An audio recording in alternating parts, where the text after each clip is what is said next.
fabulous, and we are grateful for all of it. Thank you. I'm going to throw the floor open fairly quickly. I was absolutely thrilled with that performance. We knew that Viktor Postol, there were, certain aficionados who said that, Postol was over the hill. What a load of shit. He was in terrific condition. He was a very dangerous opponent the whole way through, and Josh started off poorly and learned on the job and put on the performance of his life. And I think you'll all agree it was a terrific fight, and I think Josh and Shane and I agree that the points were too wide. It should have been closer. It should have been 3-4 rounds, but it was a terrific fight, and it was the sort of fight that we promised. We knew it would be a great fight. We knew there was jeopardy involved. We knew there would be risk involved, but I thought he performed incredibly well. So, Josh, what would you like to say? Yeah, just want to say, thanks everybody for the support again. That was some fight. He came here, and I think he fought his best fight of his career. To be honest, everybody said, he was over the hill and all that, but he came here, and it was his last crack at the whip. To beat me, he would have been fighting back in title contention. So I think he came in the best shape of his life, and it showed tonight. Definitely, he was very strong.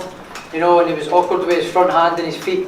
His feet were more lively than they were previously in all these other fights I've been watching. So, he surprised me, and I had to adapt a few times there. 3 or 4 times in the fight, I had to adapt the way I was boxing. I was getting caught early on. My defence was a bit too leaky, but I adapted a couple of times, and I got the job done eventually. And once I started relaxing, getting my double jab off and not trying to go in with the heavy punches first. I started getting them off when I was using my speed and my timing, and I started getting going. I had to, adjust and bite down on the gum shield and sort of march them down really. So yeah, I'm happy with the performance. Although it wasn't my best performance, I feel it was probably 70% there. I feel I can definitely perform a lot better, a lot sharper. But I'll take a lot of positives from that fight, given the calibre opponent that it was.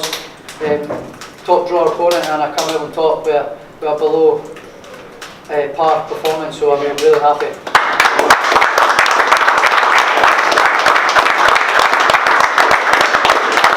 So can I throw the floor open to you? So questions, where you go? And I must admit I've been the hundreds of your fights, as you know. I've never seen you hurt. In the 7th round there when he hit you, how hurt were you? Were you badly hurt, or No, he got me a good shot. I know the mistake that I made. I went in and I come out with my hands a bit too low, which I was doing a bit too much early on, and he caught me right on the button. He did catch me right on the button, and I had to, back off a little bit and use my boxing brain and not fight fire with fire and manoeuvre him round until I recovered. But I recovered really quickly, and I had to adjust my game plan again. So I'm really happy with the way I've overcome these hurdles tonight. So I'm very happy.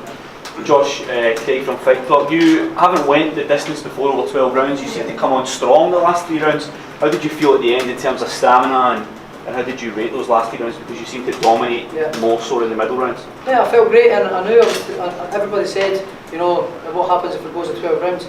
I can do 12 rounds standing on my head in the gym. I do it in the gym. I fight at a ferocious pace. We train at a really fast pace on the pads and sparring. So I knew that if it got to the 12 rounds, I would do it no problem. So good. It was just I had to think a lot there, and I had to adjust a lot there and adjust the way I boxed 2 or 3 times. So I showed a lot there, adaptability. I can adapt to different styles of fighting when I need to. So I'm happy. Yeah. Barry, what kind of statement does this send out to the rest of the 140-pound division?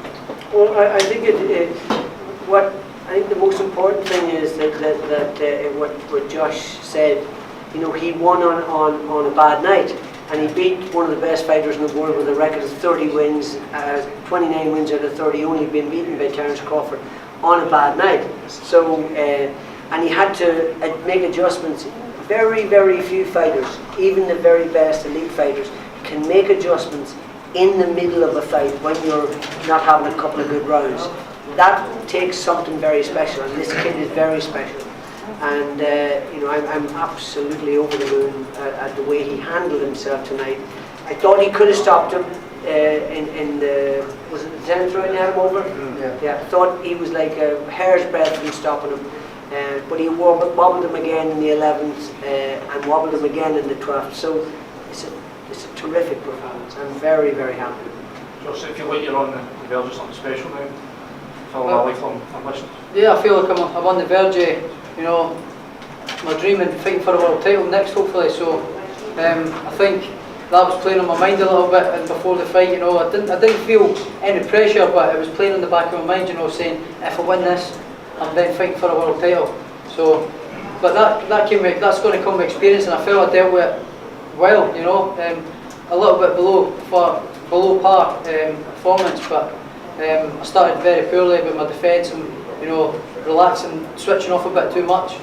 But, you know, I adapted, and I'd say I've got definitely 20-30% better, more sharper than that in me. So I'm really happy, and you know, next one, the big one, on the bigger and better things, and fight for that world title. So I'll make sure I'll go back to the drawing board machine. I'll take a couple of weeks off, only a couple of weeks off, you know, and straight back into the gym and righting the wrongs that we did tonight, you know. So I can't wait.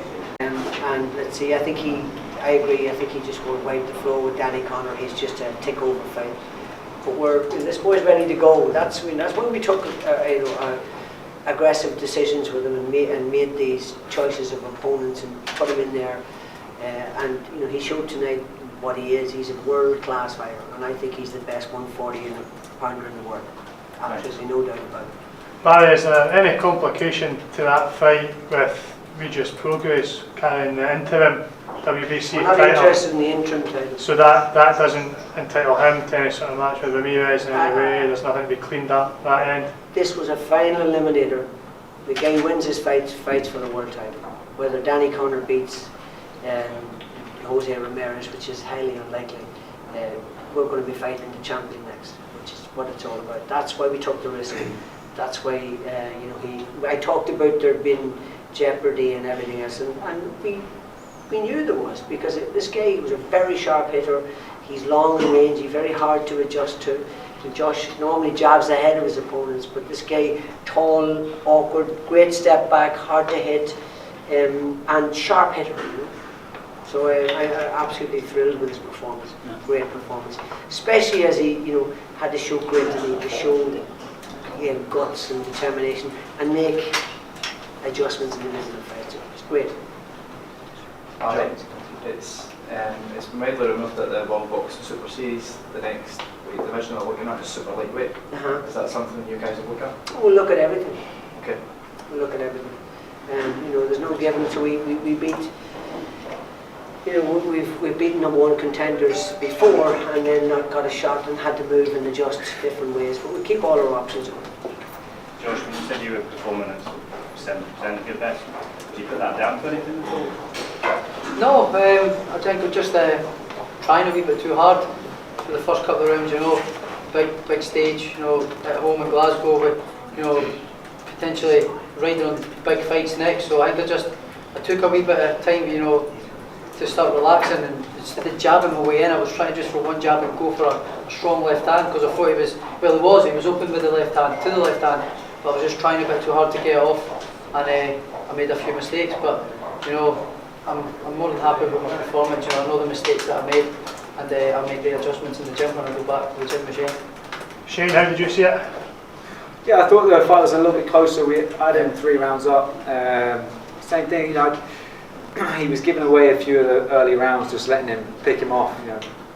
And obviously, he had to overcome something he's never overcome before. But it was a fight of 2 halves, you know. Like he was nicking a few rounds early on, but then Josh came on so strong down the stretch, hurt him a few times. Still got a little bit reckless, still looking for wide shots, but.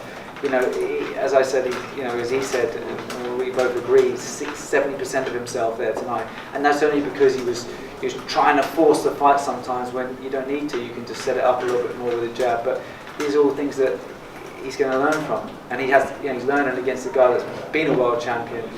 You know, been in unification fights, fought the best, dropped and stopped Lucas Matisse. I mean, he's got an incredible resume.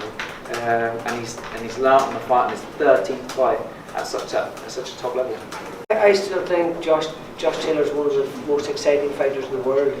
You know, forget England, forget Europe. He's one of the most exciting fighters in the world. And I'm sure all the people who watched that fight on TV and who watched ringside will agree. It was a terrific fight. And he had to make adjustments against a very dangerous fighter who was very difficult to work out. Get nailed. I know because I got my head smacked lots when I was a fighter. It's you know, people are saying, well, move forward, and you go boom, and you think, okay, move forward, boom, and you go, and you think, hold on a second, stop telling me to move forward because I keep getting nailed. It's difficult. It's very difficult when you've had 13 professional fights to learn those things against a very sharp shooter, very hard puncher. I mean, he's got a terrific chin. I mean, Crawford had him over and one legitimate knockdown, but you know, Josh Taylor had him over. 13 professional fights. Don't forget that. That's the most important thing.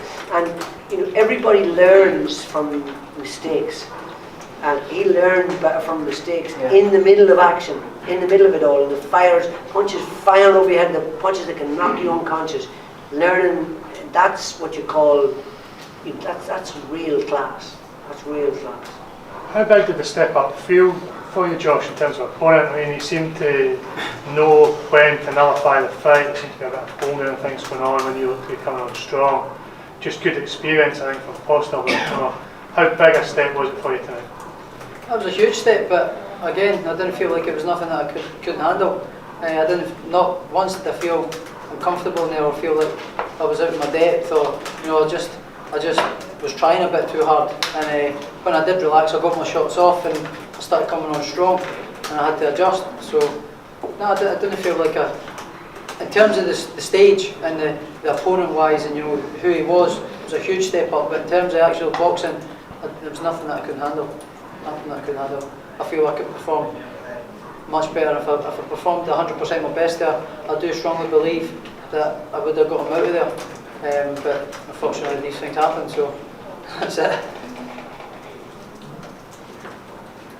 Josh, what would be your preference if you could pick?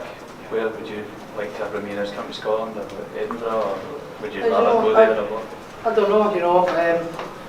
Potentially I would like to travel for it, to go and win it, you know, go over there, challenge him in his back garden, win it, bring it back to Scotland, and fight at Edinburgh Castle, you know, just before the Edinburgh Festival, when all the stands up, the Esplanade in the middle of the Esplanade, when it's all lit up at night, you know, it would be absolutely iconic. That would be one for the history books and a dream come true. So that would be brilliant. Get piped into the ring and all that sort of stuff. It's brilliant. You make that happen, Barry?